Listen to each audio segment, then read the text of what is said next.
Welcome to Subramani. So, what are the mistakes that investors should avoid at this point in time? One, when you watch too much television or YouTube videos and you read too much, you get confused about what is happening in the market. So, very good chance that you will be itching for action, saying, I need to do something. Subra also said, sell overvalued shares and buy undervalued shares. If you can't do that, stick to BAF or stick to your equity asset allocation, your asset allocation, how much you put in equity, how much you put in debt, and how much you put in gold.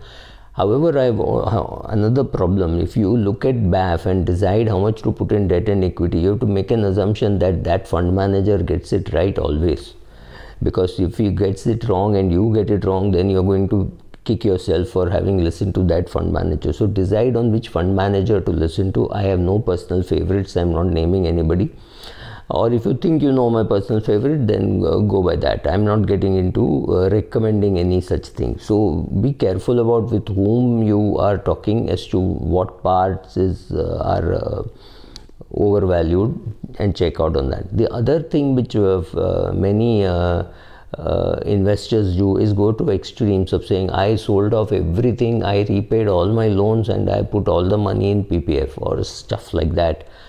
Well, that is really difficult, but don't do this all or none thing, because none of us know whether the market is already hit its peak or it's about to hit its peak.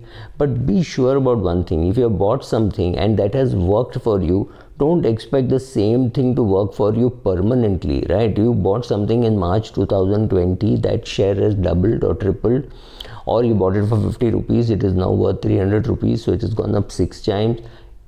Now it can't go up from 300 to 1800 6 times. Now take a fresh look at 300. Is the share worth buying? Is the share worth keeping? Would you buy it today if it was available at 300? Or are you being hit by a bias saying, oh, this company has been so good to me, so I will stick to it? See what is are you being biased, or are you being fair, or are you being judgmental? Are you being clear that you want it in your portfolio even today at 300? If the answer is yes, keep it. If the answer is no, then realize that what you're doing is right. Sell it off. Fine, you got 1000 shares. It doesn't mean you need to sell off the whole 1000 shares. Sell off 500 shares, right? That will at least ensure that a lot of the profit has been booked.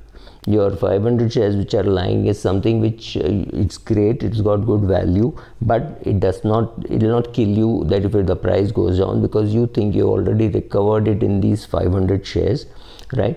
So do all those things. Does not mean you have to do an all or none thing. And when you listen to a professional, or you watch a professional, or you watch 2-3 professionals, maybe averaging makes sense. Or if you're very confident about one professional, look at just his BAF portfolio. Don't look at too many BAF portfolios. Today there are at least 42 BAF portfolios. I'm expecting another 42 to come, because they will be a BAF value and BAF growth. All these things will happen. So find out that how much is the noise and how much you want to really listen to the market. Both are very important. Also understand that performance chasing always happens, and therefore we will look at past performance and say, look at the CAGR, it is so high. But CAGR is high because last 1 year was high, because your 1 year, 3 year, 5 year, 7 year, all of them have your 1 year data. So that to that extent, all this data is being skewed, all the results are being skewed.